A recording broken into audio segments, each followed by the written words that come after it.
Hello mga ka-farm! For today's video ay pumunta kami sa isang resort sa Nueva Ecija.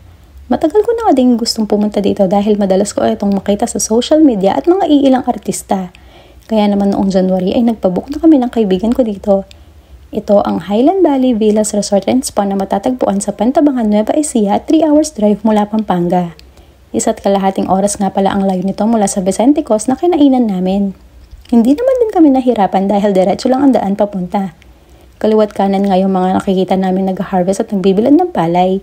Pati na din yung mga nagtitinda ng melon, pakwan, singkamas at mais. Na-excite nga ako lalo nung makita kong 1 kilometer away na lang kami. And finally, we arrived sa aming destination. Pagdating dito, tinanong kung may reservation kami at pinapunta sa may reception area. Pagdating namin bandang 3:30, madami na nag-check-in pero mabilis lang naman. Pagkatapos mag-check-in ay naghintay kami para sa auto na maghahatid sa amin sa room. At binigyan kami ng welcome drink na blue lemonade. Ito nga pala yung room namin. Sobrang laki ng banyo at ang ganda. Pagdating ng 4:30 PM, lumabas na kami para makapagpa-picture at nung 5 PM na ay pumunta na kami dito dahil may free cookies and hot chocolate.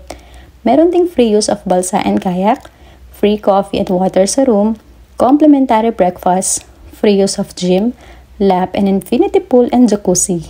Sobrang ganda din ng view pagdating ng gabi dahil sa mga ilaw.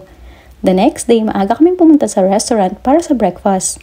Merong egg, lomi, rice, sausage, fried pork, pancakes, mga desserts, fruits, juices, hot chocolate, and coffee.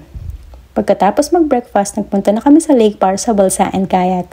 Meron ding jet ski and banana boat, pero may bayad. Pagdating ng 11:30 AM, nag-check out na kami. Sobrang nakakabitin yung one day, kaya naman I suggest kung pupunta kayo dito, gawin yung 3 days and 2 nights. Sobrang worth it ng stay namin dito. Yun lang mga ka-farm!